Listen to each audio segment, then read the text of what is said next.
Syukran jazakumullah khair kami sampaikan kepada Ustadz Ahmad Gunawan yang sudah membacakan surah Qaf ayat 1-15. Semoga dengan apa yang beliau lantunkan tentunya menambah serta meningkatkan keimanan kita dan keyakinan kita kepada Allah Azza wa Jalla. Menuju acara yang selanjutnya atau yang menjadi acara inti pada pertemuan kita di malam hari ini, yaitu tausiah yang alhamdulillah pada kesempatan hari ini telah hadir di tengah-tengah kita. Di hadapan kita beliau Al-Ustadz Ahmadiyah Al-Hafiz. Kepada beliau kami persilahkan.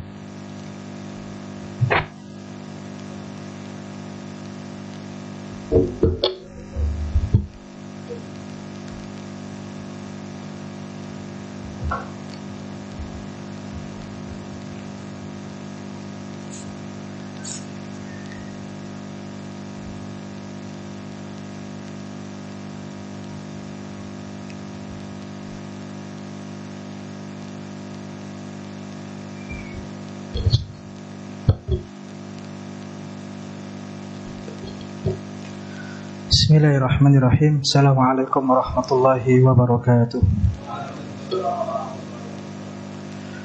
Alhamdulillahilladzi bi ni'matihi tatimmus shalihat. Asyhadu an la ilaha illallah wahdahu la syarika lah. Wa asyhadu anna Muhammadan 'abduhu wa rasuluh alladzi la nabiyya wa la rasula ba'dah. يقول الله تعالى في كتابه الكريم بعد أن أعوذ بالله من الشيطان الرجيم بسم الله الرحمن الرحيم يا أيها الذين آمنوا اتقوا الله حق تقاته ولا تموتن إلا وأنتم مسلمون فإن أصدق الحديث كتاب الله وخير الهدي هدي محمد صلى الله عليه وسلم وشر الأمور محدثاتها فإن كل محدثة بدعة وكل بدعة ضلالة وكل ضلالة في النار اللهم لا سهل إلا ما جعلته سهلا وأنت تجعل الحزن إذا شئت سهلا رب اشرح لي صدري ويسر لي أمري واحلل عقدة من لساني يفقه قولي.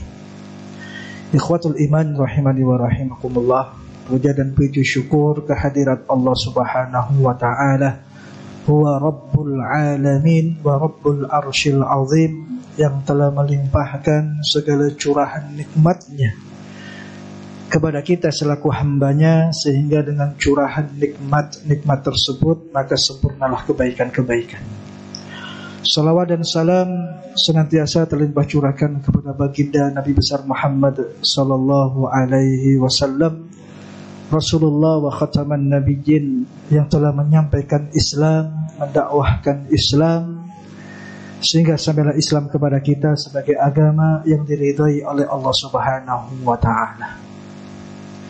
Ikhwatul iman rahimani wa rahimakumullah. Alhamdulillah, pada kesempatan malam hari ini marilah kita sedikit membahas sebagian daripada ilmu atau petunjuk yang telah disampaikan oleh baginda Nabi besar Muhammad sallallahu alaihi wasallam. Merupakan satu kebutuhan bagi kita selaku umatnya, perlu untuk tahu, paham dan belajar dari segala ilmu yang telah disampaikan oleh baginda Nabi besar Muhammad sallallahu alaihi wasallam. Karena titik terang kebaikan seorang hamba jikalau dia dihiasi dengan ilmu yang telah disampaikan oleh Allah dan Rasulnya. Jadi artinya adalah tidak ada kebaikan bagi siapapun manusia di muka bumi ini jikalau mereka tidak memahami ilmu yang telah dituliskan dan disampaikan oleh Allah dan Rasulnya. Makanya kalau kita sebut dengan ilmu, kita jangan salah paham. Ilmu itu adalah sesuatu yang tersebut di dalam Al-Quran, di dalam sunnah Rasulullah atau dalam hadisnya, juga di dalam perkataan para sahabat dan para ulama. Itu adalah ilmu. Kalau kita baca buku, baca kitab, di situ ada kata al-ilmu atau ilmu. Itu artinya adalah apa yang ada dalam Al-Quran, apa yang ada dalam sunnah, apa yang ada di dalam aqwalus sahabah atau aqwal para ulama, perkataan sahabat atau para ulama. Selain itu, bukan definisi ilmu menurut Islam, bukan. Jadi menuntut ilmu itu tidak bisa diwakilkan. Rasulullah Shallallahu Alaihi Wasallam telah menyampaikan, "Talabul ilmi faridatun ala kulli muslim." Mencari ilmu itu merupakan satu kewajiban. Kalau Allah dan Rasulnya sudah memberikan nas kewajiban bagi, jadi jangan didiskusikan, jangan dipertanyakan, jangan diperdebatkan. Kalau Rasulullah sudah mengatakan faridah, wajib menuntut ilmu bagi setiap muslim, artinya adalah menuntut ilmu dalam Islam itu nggak bisa diwakilkan. Seorang suami tidak bisa mewakili istrinya dalam menuntut ilmu, nggak bisa. Seorang istri tidak bisa mewakili suaminya dalam menuntut ilmu. Seorang anak pun demikian kondisi dan keadaannya, tidak bisa diwakilkan atau diwakili orang tuanya dalam menuntut ilmu, nggak bisa. Dari semua hamba Allah yang hatinya ada keimanan butuh kepada yang namanya ilmu. Jadi ilmu ini adalah menuntut ilmu adalah fardhu ain, wajib. Nanti akan saya sampaikan berkaitan dengan ini.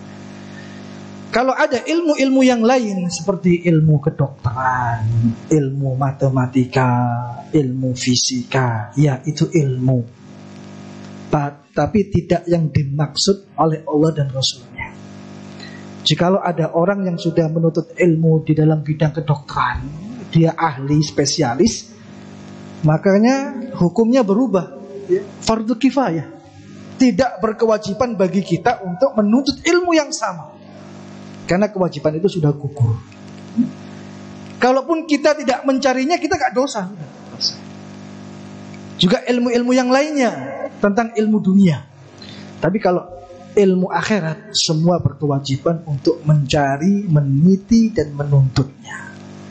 Jadi sesuatu yang gak bisa diwakilkan dan hukumnya gak akan pernah berubah. Faridah, wajib.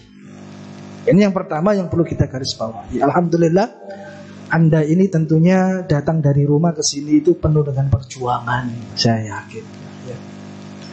Harus mengkondisikan dirinya, keluarganya, berangkat dari rumah dengan mengatakan Bismillahi tawakkaltu 'alallahi la haula wala quwwata illa billah. Jadi ini nanti berkaitan dengan masalah niat, dan ini yang akan saya bahas. Jamaah sekalian rahimani wa rahimakumullah, banyak sekali di dalam hadis Rasulullah Sallallahu Alaihi Wasallam maupun di dalam Al-Quran dari firman Allah Subhanahu Wa Taala yang memerintahkan kita untuk mewajibkan diri ini menuntut ilmu. Makanya di awal tadi, kalau merupakan kewajiban jangan didiskusikan kalau mau ngaji, karena kebutuhan gitu. Kita tidak seharusnya memperdebatkan, mau ngaji kok debat. Yang ngisi siapa ustadznya? Ngajinya di mana? Golongannya apa? Manhajnya apa? Kadang-kadang kita tuh seperti itu, Pak. Ngaji kok repot. Apa yang bisa kita dapatkan dari majelis ilmu itu tergantung daripada niat dan keikhlasan kita sebenarnya. Kuncinya di situ. Sehingga yang paling mulia, inna min ashrafil umur fi hadhil hayatid dunya, yang paling mulia dari perkara-perkara kehidupan manusia di dunia ini yaitu mencari ilmu. Jadi kalau di peringkat talabul ilmu itu merupakan perintah Allah yang memiliki posisi tertinggi dalam ibadah. Makanya mencari ilmu itu kalau kita niatkan ibadah, jadi dia ibadah. Makanya sering kami ingatkan dan sering kami khawatirkan pada diri saya sendiri, juga jamaah sekalian. Kalau Anda datang ke majelis ilmu seperti ini hanya karena menggugurkan kewajiban, hanya karena sungkan sama seseorang, hanya karena undangan Anda datang, banyak hal yang telah kita sia-siakan sebenarnya. Banyak sekali. Kalau Anda datang ke majelis ilmu pada malam hari ini sebatas rutinitas saja, yang menggugurkan kewajiban Anda sebagai orang beriman, gugur kewajiban itu sudah, karena Anda sudah melakukan dan mengamalkan. Tapi lain halnya kalau Anda mencari ilmu, duduk di majelis ilmu, dan hal ini Anda jadikan sebagai kebutuhan, itu nilainya beda. Orang hanya sekedar menggugurkan kewajiban, dan orang yang butuh kepada sesuatu itu beda. Kalau dia menjadikan sebuah kebutuhan, kalau dia nggak ngaji, nggak taklim, itu seakan-akan ada sesuatu yang hilang pada dirinya. Kalau orang hanya menggugurkan kewajiban saja, kalau dia terlambat, tidak hadir dalam majelis ilmu atau taklim, mungkin rasa penyesalan itu tidak sebesar jika seseorang menjadikan kajian atau taklim itu menjadi sebuah kebutuhan. Kadang-kadang kita seperti itu, Pak. Makanya dalam situasi dan kondisi apapun berkaitan dengan masalah thalabul ilmi ini, marilah kita ingatkan diri kita tentang benarnya meluruskan niat karena Allah Subhanahu wa ta'ala. Ini yang akan saya bahas. Pertama, saya akan memberikan beberapa informasi dulu ya, berkaitan dengan masalah ilmu dan mencari ilmu. Banyak sebagian daripada ulama, mereka mengatakan dan menyampaikan kepada kita, wala takun kal usuril ladi yatanqalu bainal aghsan. Jangan menjadi seperti burung yang suka pindah-pindah ranting. Artinya apa? Marilah mulai saat ini kita kondisikan diri kita. Jangan seperti burung yang terbang ke sana kemari, tapi dia berpindah-pindah ranting. Wala takun kal usur. Jangan seperti burung yang pindah-pindah ranting kalau dia mencelok, bahasanya seperti itu. Artinya adalah berikan pemahaman kepada diri kita untuk ajak istiqamah di dalam menuntut ilmu kepada ustadz tertentu yang Anda jadikan sebagai seseorang yang bisa memberikan manfaat. Boleh ya. Tapi jikalau kita berpindah-pindah ya, di sini ngaji ya. Di sana ya, ada pengajian, ikut ngaji di sana. Di sana ada pengajian, ikut ngaji di sana. Tidak masalah. Tapi di sini ada dituntut untuk istiqomah dan ajak dalam menuntut ilmu. Majelis mana yang Anda tidak boleh absen di dalamnya? Majelis ilmu yang mana yang Anda dituntut untuk istiqomah? Ya. Di sini belum tuntas, pindah ke sana. Di sana belum tuntas, pindah ke sana. Di sana belum tuntas, pindah ke sana. Sehingga kita tidak akan mendapatkan kemanfaatan pemahaman ilmu sebenarnya. Gitu. Kalau Anda sudah ngaji di sini secara rutin dengan banyak ustadz, ya, kalau di luar sana ada majelis taklim, Anda boleh ikut. Tapi tanpa harus menutup bab pembahasan di tempat ini. Sehingga para ulama memberikan sebuah wasiat, wala takun kal usur. Jangan seperti burung yang berpindah-pindah. Karena Anda akan susah mendapatkan ya, sebuah telaah keilmuan kalau model kita seperti itu. Yang kedua adalah kullama taqaddamat fil ilmi kullama alimat annaka jahil. Ini penting ya. Kita ini gak usah merasa ilmu kita ini banyak, gak usah. Kita ini orang yang selalu bodoh di hadapan Allah Subhanahu wa ta'ala. Jangan suka memberikan sebuah klaim bahwa Anda orang yang paling menonjol di antara teman-teman Anda. Lah, jangan sekali. Jangan membuat sebuah pernyataan kalau Anda adalah orang yang paling paham dalam satu majelis ilmu. Jangan. Ya. Karena dikatakan oleh para ulama, setiap Anda mendapatkan ilmu yang baru, setiap engkau mendapatkan ilmu yang baru, engkau akan tahu betapa bodohnya dirimu, kata para ulama. Subhanallah. Ini bukan kata saya lah ya. Nah ini ya. Kalau Anda mendapatkan ilmu baru dari majelis-majelis ilmu, itu menunjukkan bahwa Anda akan selalu mengetahui betapa bodohnya diri Anda atau diri kita. Nah, ya. Jadi nggak ada klaim ya, tafawuk, menonjolkan diri di hadapan rekan, sahabat, teman bahwa Anda yang paling paham dan mengerti. Ini nggak penting sebenarnya. Penting. Terkadang kita itu punya rasa, punya jiwa seperti itu dalam mencari ilmu. Sehingga yang kita khawatirkan apa? Dhahabat barakatul ilm. Perginya barokah ilmu. Gara-gara kita mengejar sesuatu yang itu tidak perlu kita raih dan kita kejar sebagai cita-cita itu. Menonjolkan diri, merasa paham, merasa mengerti, paling memahami di antara teman-temannya yang lain. Gak boleh seperti itu. Saya ulangi lagi, jikalau Anda datang di majelis ilmu, Anda mendapatkan ilmu baru, maka Anda akan mengetahui betapa bodohnya diri Anda. Subhanallah. Jadi satu pernyataannya apa? Jangan pernah puas dalam mencari ilmu. Itu aja. Jangan merasa cukup memberikan batasan pada diri kita bahwa kita tidak memerlukan ilmu Ustadz Fulan, ilmu majelis A, ilmu majelis B. Lah. Ya, selama Anda masih bisa bernafas, di situ Anda diperintahkan oleh Allah untuk menuntut ilmu. Hati-hati. Ini adalah kalimat-kalimat motivasi daripada para ulama kepada kita. Yang ketiga adalah li'annahu kullama kubara fil ilmi ra'a miqdara yajhal. Karena setiap kali Anda mendapatkan ilmu baru, Anda akan tahu betapa banyak sesuatu yang belum kita ketahui sungguhnya. Masya Allah. Kalau Anda datang ke majelis ilmu, Anda tentunya mendapatkan kafaah keilmuan yang baru. Itu memberikan sebuah keterangan bahwa masih banyak sesuatu yang tidak Anda ketahui. Kita tuh kecil. Ya.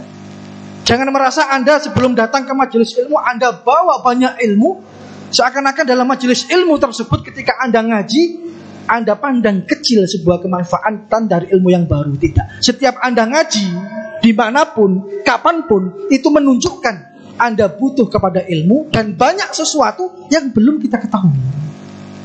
Aina nahnu, di mana kita? Bayangkan coba. Ya, ini sesuatu yang harus kita perhatikan. Ya, terutama untuk diri saya sendiri, mengingatkan muhasabah. Ya, nggak boleh memberikan batasan, mencukupkan diri akan ilmu Allah Subhanahu wa ta'ala. Dan yang paling akhir daripada kalimat-kalimat para ulama, mereka menjelaskan kesimpulannya, sikap tergesa-gesa merupakan sebab terputusnya proses belajar. Kalau Anda membatasi diri untuk tidak datang ke majelis taklim atau majelis ilmu, kalau Anda memilah dan memilih tanpa alasan yang benar untuk tidak datang ke majelis ilmu, kesimpulannya apa? Ini menunjukkan bahwa Anda melakukan sesuatu yang tergesa-gesa, sehingga dengan ketergesa-gesaan tersebut memutuskan proses belajar. Gak boleh. Nah, ya, ini adalah nasihat yang bernilai emas dari para ulama. Kita tuh masih punya sifat ketergesa-gesaan dalam menuntut ilmu, ya. Sehingga dengan ketergesa-gesaan tersebut kita gak sadar bahwa kita telah melakukan sebab terputusnya proses belajar, sehingga susah untuk menelaah ilmu. Kalau orang Karanganyar ngomong itu apa ya? Angel mudeng, Pak. Susah sekali. Karena semua yang kami sampaikan di awal daripada perkataan para ulama ini, kita kembalikan kepada satu hal yang menunjukkan satu kepentingan, yaitu menghadirkan niat dan keikhlasan. Gak ada yang lain, sudah. Anda datang ke sini itu niatnya apa? Anda datang ke sini itu apakah membawa sebuah keikhlasan yang murni? Anda melakukan ibadah hanya untuk Allah Subhanahu wa ta'ala. Gak ada yang tahu kecuali Allah Subhanahu wa ta'ala. Ya, perhatikan proses ini. Sehingga para ulama mengatakan al-ilmu ibadah. Ilmu itu ya, merupakan suatu ibadah. Lebih-lebih mereka yang meniti menuntut ilmu di dalamnya. Sehingga kita ini melakukan proses, melakukan perbaikan islah dalam kehidupan kita. Untuk mau datang ke majelis taklim sebagai kebutuhan, bukan sebagai kewajiban saja. Terkadang kita ini khawatir ngaji hanya menggugurkan kewajiban. Akeh tunggale Pak lah seperti itu Pak. Kalau Anda ngaji sebagai kebutuhan, itu kualitasnya beda. Kualitasnya akan naik. Kualitas di sisi Allah Subhanahu wa ta'ala. Sehingga para ulama mengatakan al-ilmu ibadah bila syakka bal huwa min ajlil ibadat wa afdaluha. Subhanallah. Menuntut ilmu di jalan Allah ya, tanpa ada keraguan.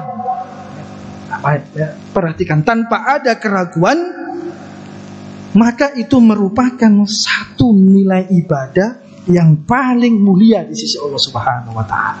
Makanya banyak para ulama termasuk Imam Bukhari menuliskan di dalam kitabnya, awal daripada kalimat yang dia cantumkan di dalam bukunya apa? Al-ilmu qabla al-amal. Ilmu dulu baru beramal. Hari ini tuh kita tertuntut untuk banyak beramal, tapi gak mau nuntut ilmu.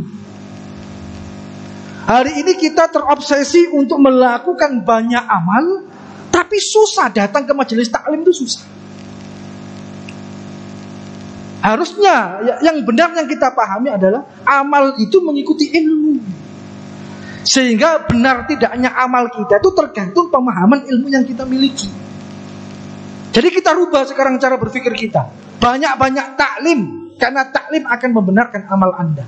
Banyak-banyak ngaji ke majelis ilmu, karena datang ke majelis ilmu akan membawa perbaikan bagi ibadah dan amal kita. Gak ada batasnya Pak ya.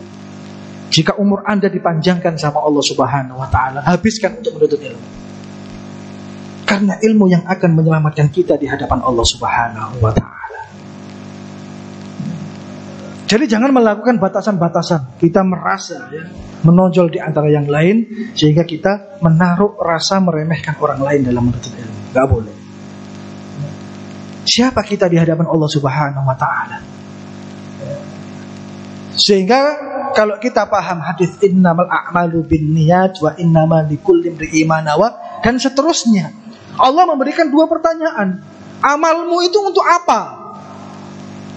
Dan kamu beramal itu untuk siapa? Okay. Anda beramal itu untuk apa? Untuk akhirat? Untuk dunia? Naudzubillah min dzalik.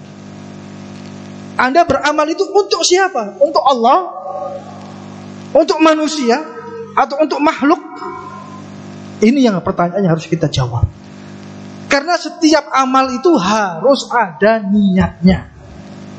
Nggak boleh amal nggak ada niatnya, itu nggak boleh. Tidak dibenarkan. Makanya satu kalimat Rasulullah innamal a'malu binniyat itu menunjukkan sesungguhnya amal itu tergantung dengan niatnya. Jadi artinya dalam setiap amal kita harus menghadirkan niat. Gak boleh tidak ada niatnya, gak boleh, harus ada niat. Ketika kita menghadirkan niat, kita dituntut untuk menghadirkan keikhlasan. Amal kita untuk siapa? Lillah, untuk Allah Subhanahu wa ta'ala. Kalau amal Anda untuk dunia, untuk wanita yang ingin Anda nikahi dalam hadis ini, fahjratuhu ila ma hajaru ilaih. Maka Allah akan kasih, Allah akan beri kepada orang yang niatnya demikian adanya. Faman kanat hijratuhu ila Allahi wa rasulih. Barang siapa yang hijrahnya untuk Allah dan Rasulnya, Allah akan kasih dengan niat yang dia niatkan. Tapi pertanyaan kedua yang paling mendasar, wa innama likulli imri'in ma nawa. Anda ini beramal untuk siapa? Sudah nggak usah dijawab di sini, jawab di rumah nanti. Selama ini proses kita ibadah yang sudah bertahun-tahun lamanya itu, Anda beramal untuk siapa? Bahkan Rasulullah SAW mengatakan, jika Anda mampu untuk menyembunyikan amal di hadapan manusia, falyaf'al, maka lakukan.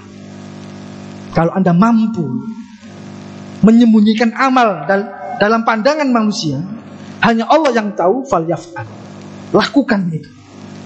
Karena apa? Orang yang istiqomah itu orang yang ikhlas. Itu pasti, itu satu paket. Subhanallah. Saya ulangi lagi, orang yang istiqomah itu pasti dia ikhlas dalam beramal, insya Allah. Karena kenapa? Karena dia beramal untuk Allah, dan Allah akan membimbing dirinya dalam beramal. Subhanallah. Sebaliknya, orang yang susah istiqomah itu menunjukkan sebuah indikasi dia kalau amal gak ikhlas. Makanya susah istiqomah. Loh, ini kita jadikan bahan muhasabah. Renungkan pada diri kita. Kita ini sudah mampu istiqomah belum? Kalau belum, dipertanyakan keikhlasan kita dalam beramal. Kalau kita sudah merasakan sebuah keistiqomahan, itu berkah daripada ilmu kita dalam beramal untuk melakukan amal sehingga Allah membimbing diri kita. Ini pertanyaan yang harus dijawab. Sudahkah kita istiqamah? Kalau belum, berkaitan dengan keikhlasan kita. Perhatikan. Jamaah sekalian rahimani wa rahimakumullah. Pentingnya menuntut ilmu. Hatta inna Allah Ta'ala ja'alahu fi kitabihi qasiman lil jihad fi sabilillah. Ya kan? Kalau saya tanya, apa ibadah yang paling mulia di sisi Allah? Jihad. Li'i'la'i kalimatillah, mendirikan kalimat Allah Subhanahu wa taala, menjaga syariat Allah Subhanahu wa taala. Enggak ada ibadah yang lebih tinggi nilainya daripada jihad fisabilillah. Tapi tentang bab mencari ilmu, perhatikan, hatta innallaha ta'ala ja'alahu fi kitabihi qasiman lil jihad fisabilillah. Sampai-sampai dalam Al-Qur'an Allah itu memberikan sebuah perbandingan, kalau dalam bahasa saya, antara jihad dan mencari ilmu. Dua-duanya maslahat, mencari ilmu maslahat, mendatangkan manfaat, jihad juga maslahat, ya. Memberikan manfaat bagi yang melakukan. Dua-duanya manfaat, sehingga Allah menjadikan bagian menuntut ilmu itu sama seperti orang yang berjihad. Subhanallah. Sehingga Allah Subhanahu wa taala berfirman dalam surat At-Taubah ayat 122. A'udzubillahi minasyaitonirrajim. Bismillahirrahmanirrahim. Wa ma kanal mu'minuna liyanfiru kafah. Tidak seharusnya semua orang beriman itu pergi ke medan perang saat itu. Ya. Falaula nafaru min kulli firqatin minhum ta'ifatun. Paling tidak ada sebuah kelompok yang tinggal, tidak ikut berjihad di jalan Allah Subhanahu wa taala. Untuk apa? Liyatafaqahu fiddin. Untuk memberikan pemahaman tentang agama. Waliyundiru, untuk memberikan peringatan. Qaumahum, kepada kaumnya, idza raja'u ilaihim la'allahum yahdharun. Al-ayat. Ketika orang-orang yang berjihad sudah pulang dari ibadah jihadnya, mereka sampai di kampung halamannya, di situ sudah ada para ulama yang akan memberikan pencerahan ilmu kepada mereka. Ya, ada sebuah kisah. Kalau tidak salah dalam perang Tabuk, insyaallah, ada 80 orang munafik yang tidak berjihad dengan Rasulullah Sallallahu Alaihi Wasallam. 80 orang munafik yang tidak berjihad dengan Rasulullah. Kalau nggak salah saat perang Tabuk. Di antara 80 itu ada 3 sahabat Rasulullah Sallallahu Alaihi Wasallam yang biasanya ikut jihad, kok saat itu nggak ikut jihad. Sehingga Allah hukum 3 sahabat itu taubatnya ditenggangkan oleh Allah Subhanahu Wa Taala selama 50 hari. Ya, taubatnya dipending dulu sama Allah selama 50 hari gara-gara tertinggal jihad dengan Rasulullah Sallallahu Alaihi Wasallam. Ayat ini menyebutkan ada peperangan yang diikuti dengan Rasulullah, ada peperangan yang tidak diikuti Rasulullah Sallallahu Alaihi Wasallam. Ya, di mana Rasulullah mendelegasikan sahabat yang lain untuk memimpin jihad saat itu. Tapi Rasulullah standby di Madinah dengan beberapa sahabat yang mendampingi Rasulullah Sallallahu Alaihi Wasallam. Makanya Allah menjadikan mencari ilmu itu bagian daripada jihad fisabilillah. Orang yang berperang di jalan Allah mendapatkan keutamaan dengan pahala jihadnya. Orang yang belajar mendampingi Rasulullah saat itu di Madinah juga mendapatkan keutamaan thalabul ilmi. Jadi saat-saat kita ini saat-saat butuh untuk melakukan thalabul ilmi, menuntut ilmu. Saya sampaikan, berikan porsi waktu yang besar bagi kehidupan kita untuk haus ilmu, ya. Untuk haus ilmu. Makna haus daripada ilmu adalah memotivasi diri senantiasa kita ini orang yang tidak banyak memahami ilmu Allah sehingga kita terpacu untuk bisa paham. Sebagaimana tadi perkataan para ulama, jika Anda datang ke majelis ilmu seakan-akan Anda itu memang orang yang bodoh. Tidak ada yang lebih bodoh daripada diri kita ketika kita di majelis ilmu mengharapkan sebuah kafaah, wawasan keilmuan baru yang disampaikan oleh Rasulullah SAW. Sampai Allah membagi ya keutamaan talabul ilmi ini disandingkan dengan bagian jihad fisabilillah. Masya Allah, Anda ini jihad di jalan Allah Subhanahu Wa Taala. Ini yang mampu kita lakukan, falyaf'al, gak jadi masalah. Kalau Allah menghadirkan kebaikan pada diri kita dalam bab ini, bab mencari ilmu. Jamaah sekalian, rahimani wa rahimakumullah, wa alaihi fa inna syartal ibadah. Kalau menuntut ilmu itu adalah ibadah, ternyata ada syarat-syaratnya. Ya. Apa syarat di dalam bab ini? Yang pertama adalah ikhlas wa niyyah lillahi ta'ala. Ikhlas dan niat untuk Allah. Bukan karena Anda ngantar istri ke sini Anda taklim, tidak. Bukan karena istri mendampingi suaminya datang ke sini karena taklim, tidak. Bukan karena Anda terkait dengan lembaga ini sehingga Anda diundang ngaji ke sini, tidak.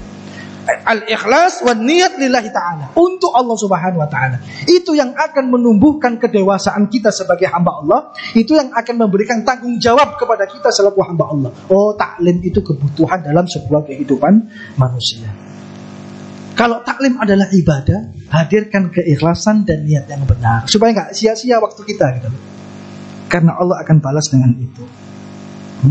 Wa fil hadis, ya, di dalam satu hadis yang masyhur, an Amirul Mukminin Umar bin Khattab radhiyallahu anna Nabiy sallallahu alaihi wasallam yaqul, atau sami'tu Rasulullah sallallahu alaihi wasallam yaqul, Amirul Mukminin Umar mengatakan innamal a'malu binniyat. Oh, ternyata amal itu harus ada niatnya.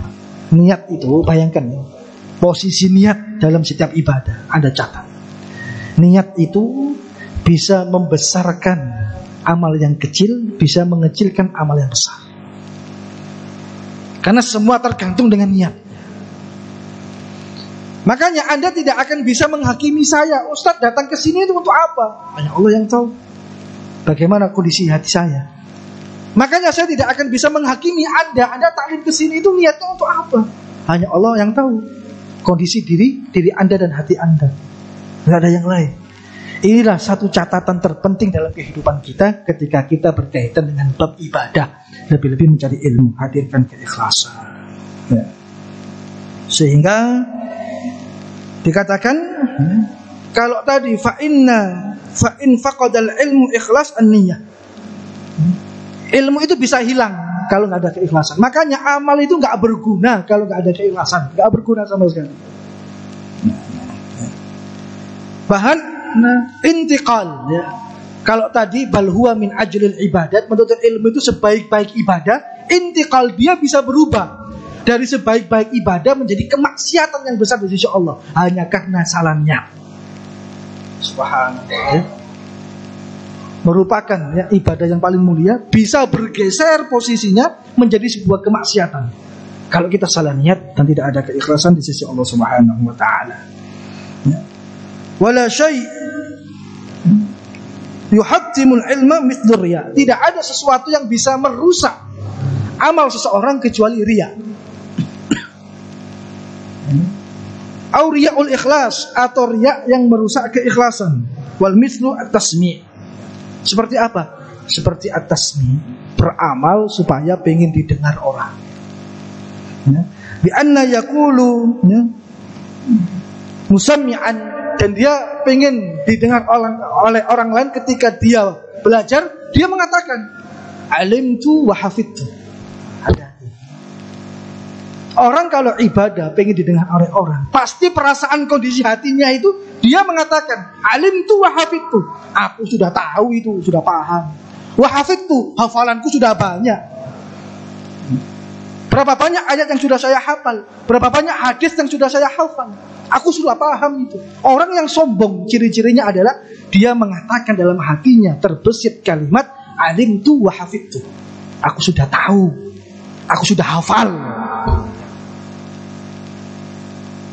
La haula wala quwwata illa billah. Bi anna yaqulu musammi'an alimtu wa hafidtu. Jamaah sekalian rahimani wa rahimakumullah. Ini sudah adzan, Pak. Apa gimana? Lanjut dulu. Adzan dulu ya. Terus lanjut. Silakan.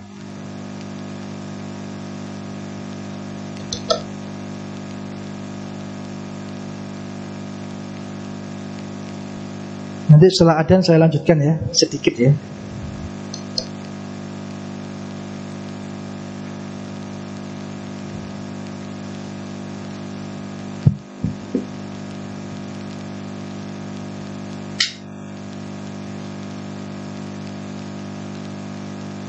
Allahu Akbar,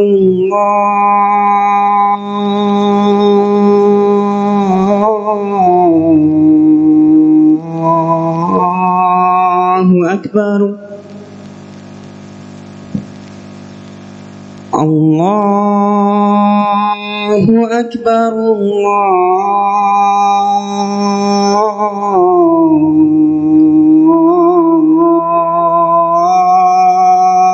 Akbar. Asyhadu an la ilaha illallah.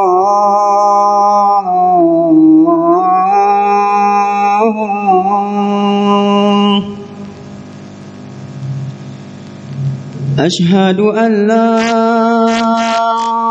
ilaha illallah.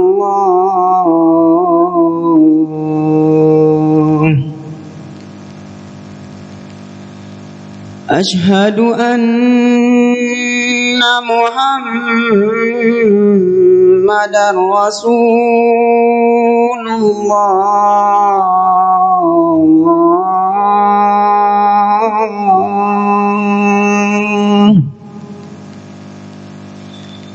Asyhadu anna Muhammadar Rasulullah.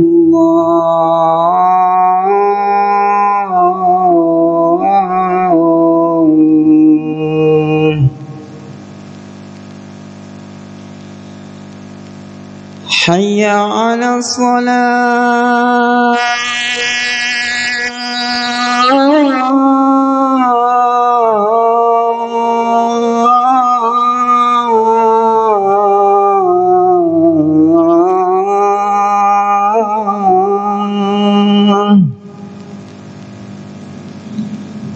Hayya 'alas shalah.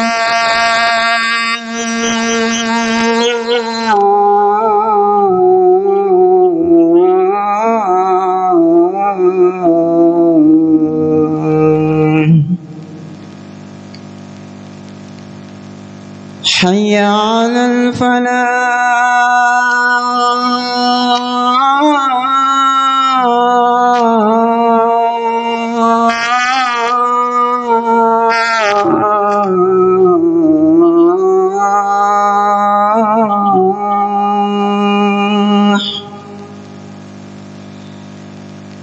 Hayya 'alal falah.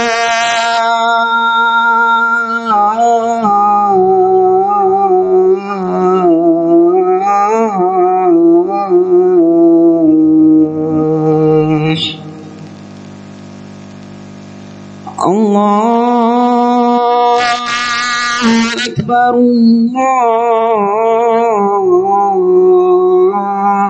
Allahu Akbar.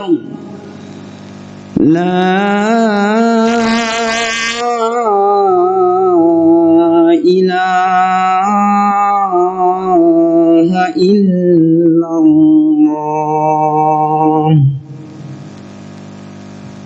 Subhanallah. Allahumma rahmatullahi wa barakatuh.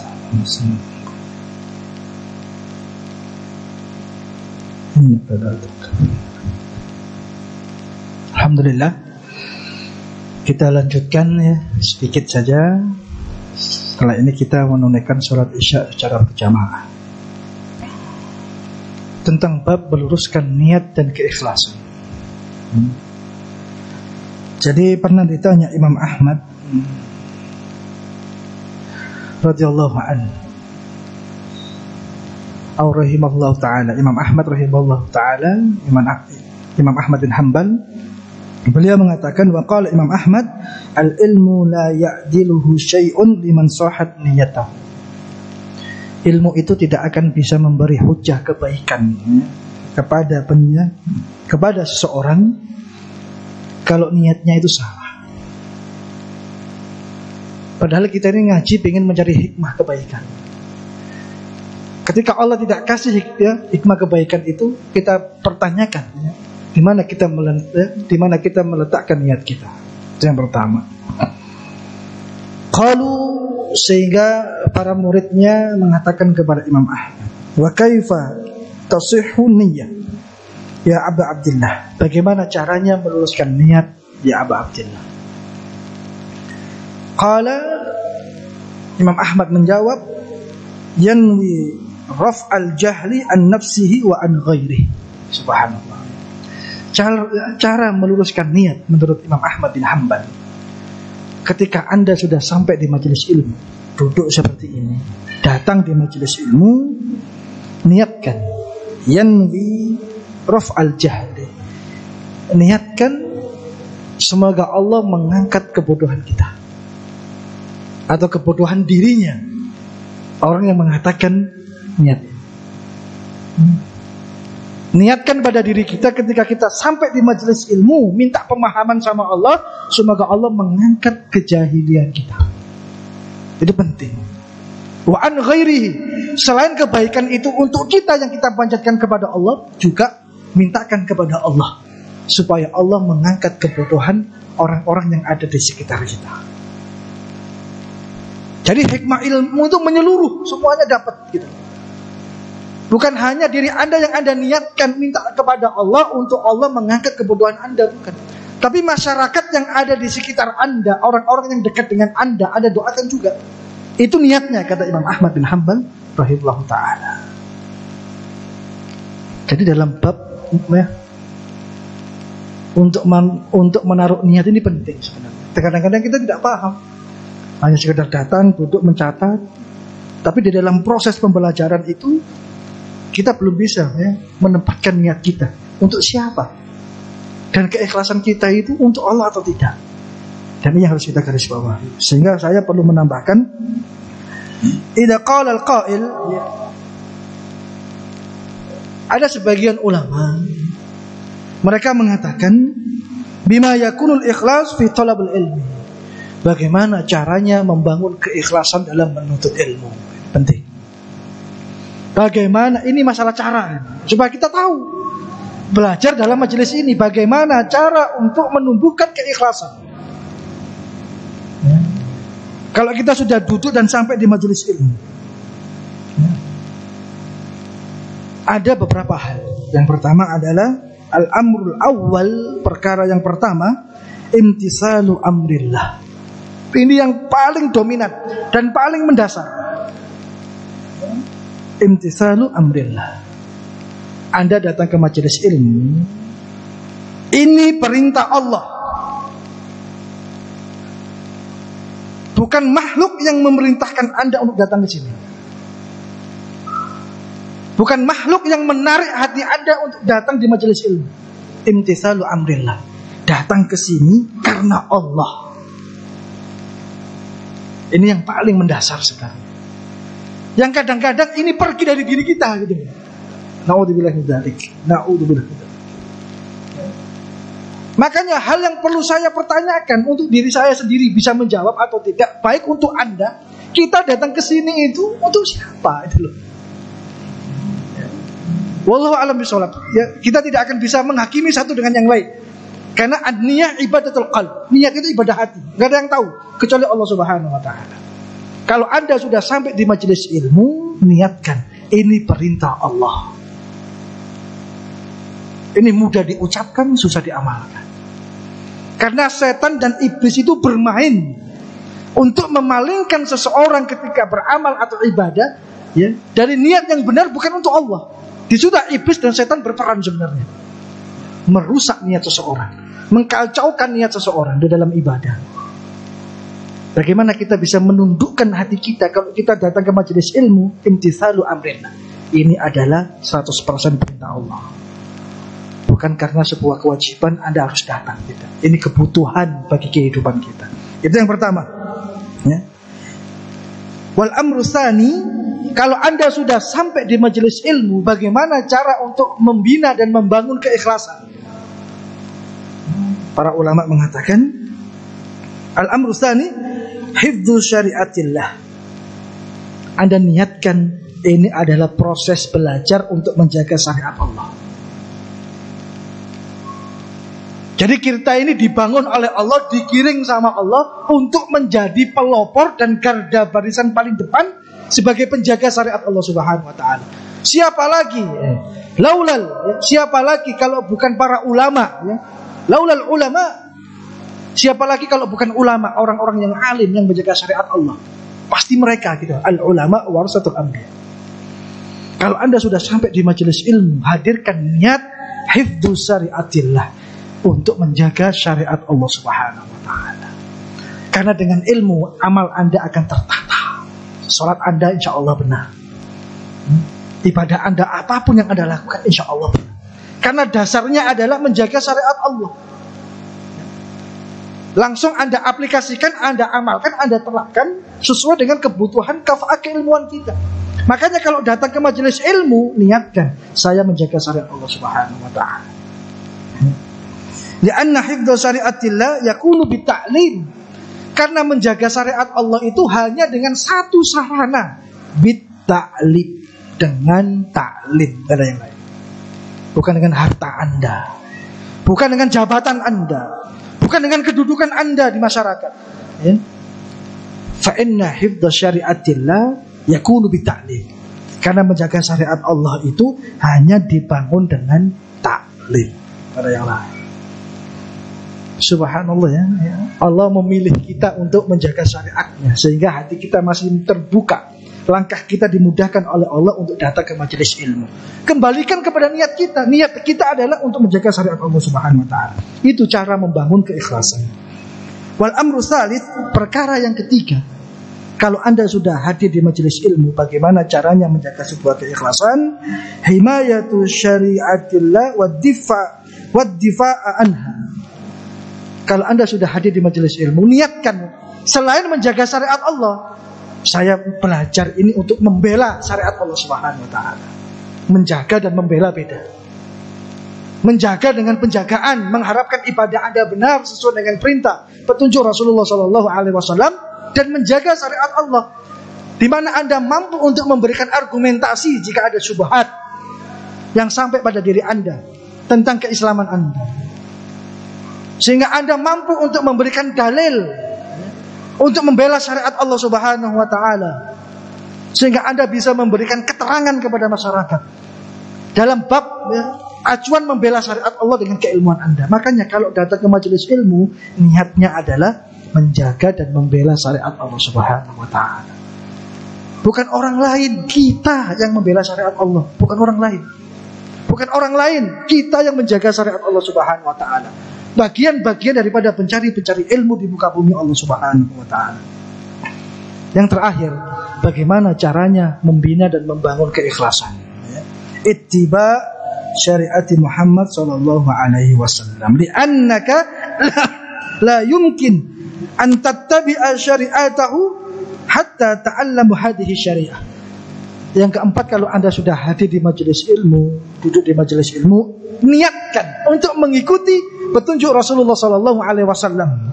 Karena dikatakan tidak mungkin bagi Anda untuk mengikuti Rasulullah sallallahu alaihi wasallam dengan syariat yang dia bawa kalau Anda tidak ta'lim. Jadi memahami syariat ini, mengikuti petunjuk Rasulullah sallallahu alaihi wasallam. Mengikuti petunjuk Rasulullah, sarana yang paling efektif bisa dicari dengan ta'lim. Semua berhubungan dengan ta'lim. Semua berhubungan dengan kajian atau pengajian, ini seperti yang kita lakukan malam hari ini. Tapi semua terkembalikan kepada niat kita, benar atau tidak.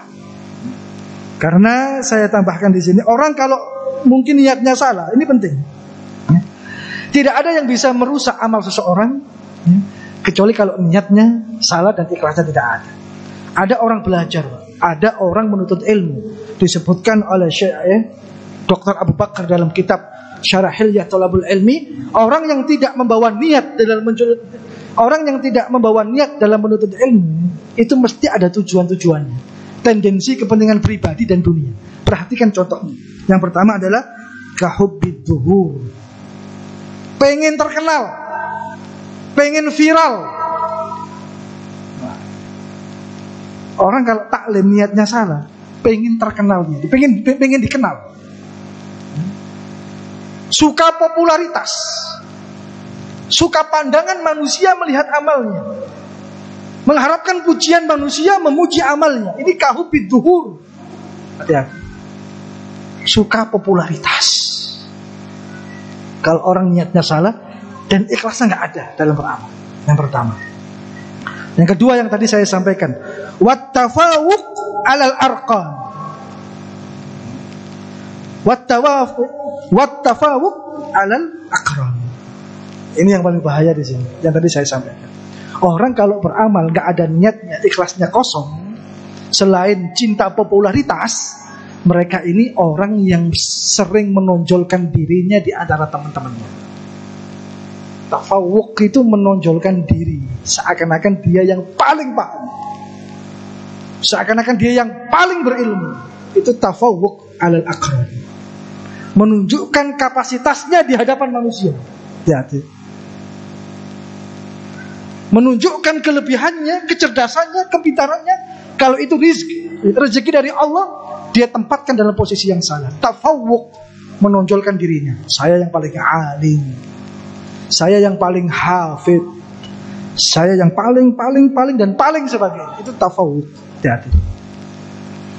Itu ada, itu hinggap sama diri kita, tapi kita nggak sadar kadang-kadang. Kalaupun kita sadar, kita menikmati la haula wala quwata illa billah, menonjolkan diri di hadapan pandangan manusia. Ini kalau orang beramal niatnya nggak ada. Yang selanjutnya adalah waja'allahu sullaman lil a'rad wa a'rad. Dia terus mengejar popularitas, mengejar sesuatu untuk sampai di tempat dia dikenal manusia. Nah, niat itu posisinya itu dominan, paling dasar dalam amal seseorang. Wajahin, dia menuntut ilmu hanya karena mengejar jabatan. Ini ada, ini real terjadi. Makanya orang itu terobsesi, ya. Dia tahu ciri kesuksesan, kebahagiaan itu sekolah yang tinggi, sekolah S1, S2, S3, profesor. Kalau profesor gak ada sekolahnya ya. Sekolah paling tinggi itu doktoral. Sekolah S1, S2, S3. Karena dia tahu mengejar kebahagiaan, mengejar kesuksesan dunia harus dengan belajar setinggi-tingginya. Makanya kalau orang niatnya salah dalam belajar, waminjahil, bisa jadi dia mengejar jabatan atau posisi dalam kehidupan manusia. Kalau kita belajar hanya mengharapkan jabatan, rugi. Habis waktu kita, habis energi kita gitu. Biar Allah yang kasih. Kalau kita ikhlas, makanya tadi saya sampaikan, orang yang istiqomah, dia ikhlas karena dia beramal untuk Allah, Allah akan bimbing dirinya. Bayangkan kalau Allah tidak membimbing diri kita, ya Allah, la haula wala, apa jadinya gitu. Aumalin, orang menuntut ilmu itu pengen mencari kekayaan, ada. Karena dia tadi mengerti untuk mendapatkan kesuksesan harus belajar setinggi-tingginya.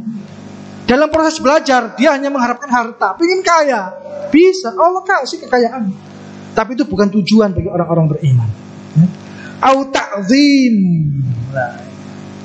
dia belajar pengen dihormati, dia belajar pengen disebutkan posisinya di mata masyarakat. Itu loh alim, itu loh hafid, itu loh qari'ul Quran dan lain sebagainya. Au ta'zim, manusia pengen menaruh hormat sama dirinya. Ini nggak boleh. Ini orang yang beramal nggak ada niatnya sebenarnya. Salah. Kalaupun niat atas tendensi pribadi dan dunia. jabatan, harta, ya, pengen pangkat, pengen kedudukan, pengen penghormatan dan lain sebagainya. Ya haula wala quwwata illa billah. Kalau semua itu kita lakukan, yang terakhir apa akibatnya? Zahabat barakatul ilm. Barokah ilmu akan pergi.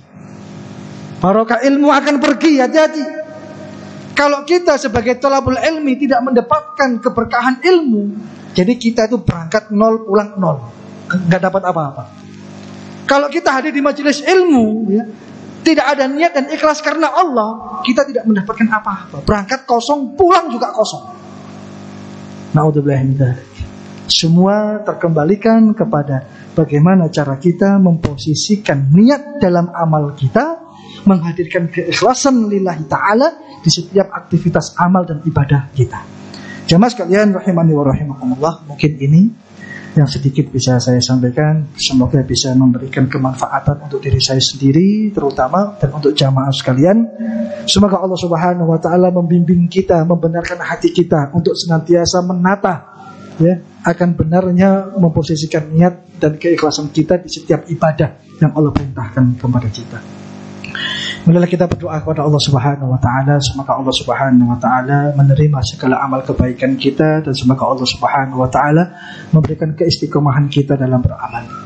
Allahumma lakal hamdu anta nurus samawati wal ardi wa man fihin, wa lakal hamdu anta qayyumus samawati wal ardi wa man fihin, ولك الحمد أنت رب السماوات والأرض ومن فيهن.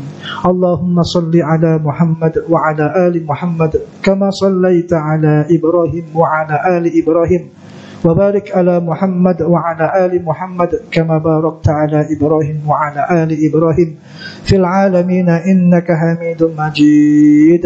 اللهم اهدنا فيمن هديت، وعافنا فيمن عافيت، وتولنا فيمن توليت، وبارك لنا فيما أعطيت، وقنا شر ما قضيت، فإنك تقضي ولا يقضى عليك.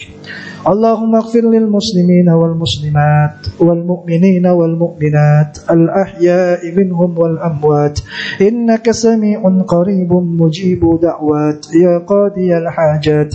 اللهم إنا نسألك الفردوس الأعلى. اللهم أعنا على ذكرك وشكرك وحسن عبادتك. اللهم أحينا سعداء وأمتنا شهداء برحمتك يا أرحم الراحمين. اللهم إياك نعبد ولك نصلي ونسجد، وإليك نسعى ونحفظ، نرجو رحمتك ونخشى عذابك، إن عذابك بالكفار ملحق. اللهم أعز الإسلام والمسلمين، وأذل الشرك والمشركين، ودمر أعداءك أعداء الدين يا رب العالمين. رب اغفر لي ولوالدي وارحمهما كما ربياني صغيرا. رب اغفر لي ولوالدي وارحمهما كما ربياني صغيرا. رب اغفر لي ولوالدي وارحمهما كما ربياني صغيرا. اللهم اغفر لهم وارحمهم وعافهم واعف عنهم وأكرم نزولهم ووسع مدخلهم واسلهم بالماء والثلج والبرد ونقهم من خطايا كما ينقى الثوب الأبيض من الدنس برحمتك يا أرحم الراحمين. اللهم اشف مرضانا ومرضى المسلمين. اللهم اشف مرضانا ومرضى المسلمين. اللهم اشف مرضانا ومرضى المسلمين شفاء عاجلا شفاء لا يغادر سقما برحمتك يا أرحم الراحمين. اللهم اجعلنا من أهل القرآن. اللهم اجعلنا من أهلنا من أهل القرآن. اللهم اجعلنا من أهلنا من أهل القرآن، واجعلنا من التوابين، واجعلنا من المتطهرين برحمتك يا أرحم الراحمين. اللهم إنا نعوذ بك من عذاب جهنم ومن عذاب القبر ومن فتنة المحيا والممات ومن شر من فتنة المسيح الدجال برحمتك يا أرحم الراحمين. ربنا آتنا في الدنيا حسنة وفي الآخرة حسنة وقنا عذاب النار. وصلى الله على نبينا محمد وعلى آله وصحبه وسلم والحمد لله رب العالمين. Jikalau ada salah dan kurang dalam penyampaian penyampaian baik ayat, hadis dan kisah. Semoga Allah memaafkan saya dan jamaah sekalian. Kalau ada baik dan benar pastilah datangnya dari Allah Subhanahu wa taala. Aqulu qouli hadza astaghfirullah wa lakum. Subhanakallahumma rabbana wa bihamdika asyhadu an la ilaha illa anta astaghfiruka wa atubu ilaik. Wassalamu alaikum warahmatullahi wabarakatuh.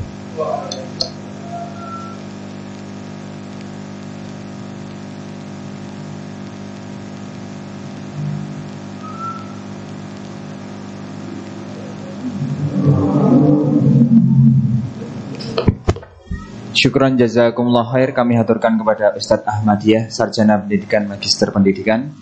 Banyak sekali faedah yang kita dapatkan pada malam hari ini, dan semoga dengan apa yang disampaikan oleh Ustadz Ahmadiyah, kita senantiasa digolongkan sebagai orang-orang yang haus atau dahaga akan ilmu Allah, dan semoga Allah senantiasa memberikan keikhlasan di setiap aktivitas kita dan setiap kegiatan kita yang semoga Allah menilainya dengan ibadah. Dan sebagai penutup di acara pada malam hari ini, kita akhiri dengan doa kafaratul majlis. Subhanakallahumma bihamdika asyhadu an la ilaha illa anta astaghfiruka wa atubu ilaik.